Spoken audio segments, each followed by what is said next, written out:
Сайн мэцхан хүүхдүүдээ та бүхэндээ өдрийн мэнд хүргье. За энэ удаагийнхаа бичлэгээр Монголын хаант улсууд 17-оос 18 дугаар зууны дунд үе гэсэн сэдвийг бол авч үзэж тайлбарлая.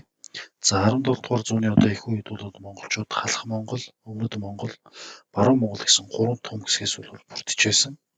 За 10 өр монголчууд бол одоогийн Монгол улс болон бүгд найрамдах Монгол ард улсын бүгд найрамдах одоо Хятад ард улсын өр Монголын урдайцах орны нутагт за ойротууд бол Алтай нуранаас баруун тийш за буреедууд бол одоо байгаль талаа орчим тус тус одоо оршиж байсан.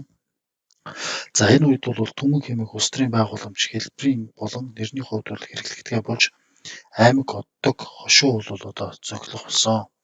За 1616 оны одоо үеийн зургийг бол энэ доктор Гэрэл Бадрахын одоо зурснаар бол та бүхэн харж байна. За энд бол Түшээд хаан, Цэцэн хаан, Засагт хаан гэдэг тийм ээ халах бол нэг иймэрхүү байдалтай. За энд бол одоо торгууд, хошуудууд тийм ээ. За тэгээд энэ хотгоодууд бол харьцангуй одоо бие даасан шин чанартай байсан. За ингээд Монголын өмнөд хэсгээр бол мэдээж одоо өр монголчууд харчин, захар за энэ төмөд тийм ээ ингээд байсан. За энд бол одоо шинээр байгуулагдсан 1616 онд байгуулагдсан маань шинэ улсыг бол энд одоо харуулсан байна. За энэ үед бол одоо эхний одоо Лэгдэн хааны үйл ажиллагааны талаар бол ярих гэж байна. За тэгэхээр бол Лэгдэн хаан бол 1604-өөс 1634 онд хаан ширээ зуусан Алтан уургийн сүүлчийн хаан байгаа. За тэрбэр бол одоо биеэдээ хандлагатай байсан Монголын аймгийн хандлагуудыг нэгтгэн их хааны төвлөрсөн засаглалыг бол бэхжүүлэхийг оролдож байсан. За гэвч одоо түүний хүснээр одоо болоогүй Монголын ихэнх одоо ноёд язгууртнууд Лэгдэн хааны бодлогыг бол дэмжихгүй байсан. За тийм учраас бол тэрбэр одоо тэр өөрийнх нь бодлогыг дэмжихгүй байгаа хүмүүсийг бол одоо хүчээр нэгтгэхээс өөр аргагүй байдалд бол хүрсэн. За энэ нь өөрөө бас одоо дараагийн асуудлуудын бол эхлэл болсон. За тэгээд Монголын одоо энэ Лэгдэн хааны захиргаанд дургуутсан Монголын тайж нар бол ноёд тайж нар Алтан улсад бол дагаар авах явдал бол нэлээд ихсэн. За тэгвэл энэ Алтан улсын төр бол дагаар орж байгаа хүмүүст маш их хэмжээний одоо шан харамж өгч газар үнэтэйг зааж за заримыг нь одоо Манжин хаан өөрийнхөө охинтой бол одоо гэр бүл болох мэтэр бол Монголын одоо ноёдуудыг бол өөрийн талд татчихсан. За Лэгдэн хаан бол энэ Манжин эсрэг үндсэндээ дэмжиж хаад Хөхнүүрийн зүг явах замдаа бол Шартал гэдэг газар бол нас орсон. За тэгээд энэ үед бол одоо халахын ноёд бол Лэгдэнгийн засаглалыг одоо дэмжих эсвэл одоо Лэгдэнгийн засаглалыг хүлээн зөвшөөрөх зарим хэсгнүүд бол одоо хүлээн зөвшөөрөхгүй байх гэсэн үндсэн одоо хэсэгт хуваагдчихсан. За Лэгдэнгийн одоо энэ бодлогыг бол дэмжижсэн хүн бол энэ Цогтхон тайж байгаа. За гэхдээ Цогтхон тайж бол Лэгднийг дэмжиж түүнтэй одоо хүчээр нэгтгэхээр Хөхнүүрийг зорьсон боловч тэнд одоо очихт нь бол Лэгдэн хаан хэдийн одоо нас орчихсон байсан учраас бол нэгдэж чадаагүй. За энэ үед бол одоо халах Монгол бол 3 том аймгаас бүрдэж исэн. За өөрөөр хэлэх юм бол одоо Засагт хаан, Цэцэн хаан, Түшээд хаан гэсэн 3 том аймгаас бол бүрдэж исэн. За аймаг бүр дотроо бол отог буюу хошуунд дам хуваагдаж байсан. За тэгвэл өмнөд Монгол бол захар, хорчин, төмөд, Юмшээ, Бүү, Ордос гэх мэт одоо 16 аймагтай байсан. За баруун Монгол буюу ойротод төвлөрсөн засаглалын төлөөх тэмцэл бол хүчтэй өрнөж байсан.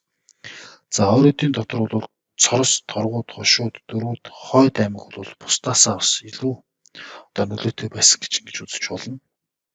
За энэ үед бол ойротууд тийм ээ ихнүүд л хийсэн. Тэгээд баруун хэсэг, баруун хойд зүг рүү тийм ээ өөрөөр хэлэх юм бол одоо энд харагдаж байна тийм ээ зурагт.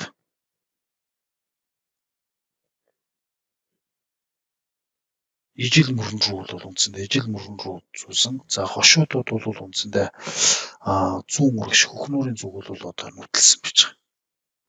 За хошуудууд бол тэнд очингуудаа Хөхнүүрөөр төвлөөд өөрсдийнхөө бас нэг ерөнхийдөө нэлээд бие даасан хандлагатай бол 90 орчим жил бол оршин тогтносон.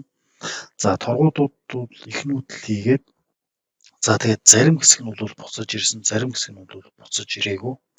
За тэгээд одоо бол тийм ээ халимг нэрийн дуур бол торгуудад маань аж төрж ингэж амьдарч байна. Халимг гэдэг нь бол туркээр одоо калмик калмак буюу үлдэгдэл орхитол гэсэн утгатай үг байгаа. Зарим хэсэг нь бол маш хүнд бэрх замыг туулж ирсэн. Зарим нэг нь бол одоо тэндээ үлдсэн. Тэгээ үлдсэн хэсэг нь бол одоо калмак буюу туркээр бол тийм ээ калмак буюу одоогийн тэр халимг ус болж одоо хүртэл ажиллаж ингэж амьдарч байна. За хошууд бол одоо тэнд бас усаа байгуулсан. Тэдний үр хойчс бол одоо ч гэсэн бүх найрамдах хятад ард улсын одоо бүрдгүүнд орж ингэж байж байна. За тэгэхээр бол энэ халахын ноёд бол хоорондоо бас нэлээд зөрчилтэй байсан. Ялангуяа одоо халах болон Түшээдхан аймагуудын хооронд бол бас газар нутаг болон одоо харьяатай булаацалдсан ийм маргаантай ийм цаг үе байсан. Тэгэхээр монголчууд бол энэ үед нэлээд тийм тархай бутархай төвлөрсөн одоо засаглал удирдлага байхгүй ийм байдалтай бол байсан гэж ингэж хэлж болох юм. За тэгвэл ойроод Монголд бол энэ улс төрийн нөхцөл байдал бол харьцангуй тогтвортой байсан. За тэд бол дөрвөн ойруудын холбоонд нэгдэн тусгаар оршиж чуулган гэх төрийн эрх барих одоо хурлын байгууллагууд бол захирагдж байсан. Тэгээ чуулган хурддаг, чуулганаараа одоо тодорхой шийдвэрүүд гаргадаг байсан. За ингээд 1676 оноос эхлээд одоо галдан бошгот бол 100 гаруй улсыг бол маш хүчрхэг болгосон. Тэгэхээр бол тэр Хайми, Туркменстан зэрэг одоо газар орныг эзэлж 100 гарын хаант улсыг бол одоо байгуулсан.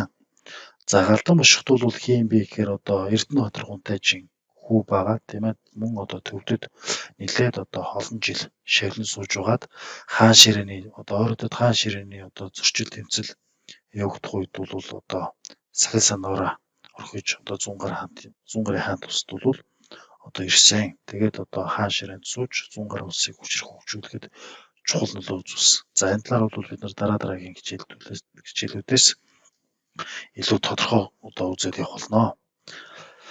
За энэ бол одоо нэг зураг байгаа тийм ээ, газрын зураг. Энийг бол энэ Швед улсын онцлогдсон офицер Ренета гэдэг хүн бол 100 гаруй улсын газар нутгийг бол одоо үйлдсэн. Тэгээ энэ зураг бол одоо хүртэл энэ Упсалагийн их сургуульд бол хадгалагдаж байна. Ренатын зураг гэдэг алдартай энэ зураг байгаа. Тэгээд сүүлд бол одоо энэ Ренат гэдэг энэ хүн бол Галдан цэрэн хааны үед бол 100 гаруй ирж гад тэгээд одоо Галдан цэрэн хааны тусламжтайгаар бол нутгийг зорьсон байдаг.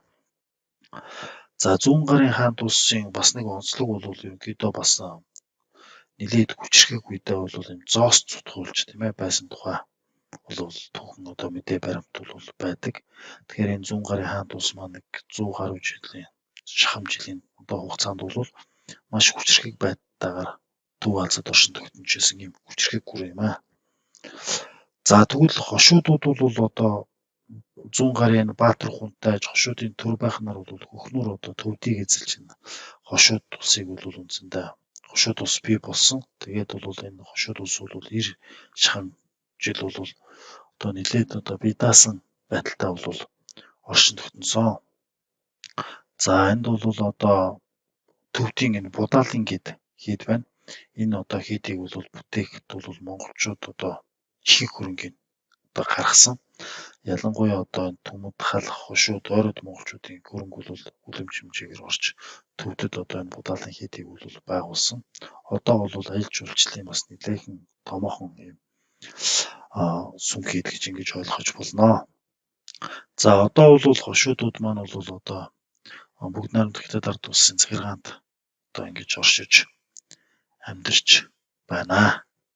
Тэгэхээр энэ үеийг ингээд дүгнээд хэлэхэд бол монголчууд нэлээд тийм дархай бутархай энд бол мэдээж одоо олон хүчин зүйлс нөлөөлж байгаа.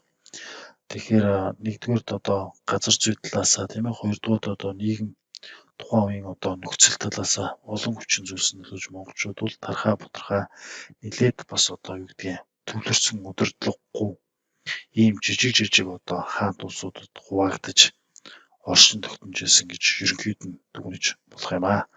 За ингээд анхааран сонссон та бүхэндээ баярлалаа. За энэ бичлэгийнхаа дараа оруулсан квизээ бүгдээ ажиллаарай. За ингээд бүгдд нь амжилт хүсье.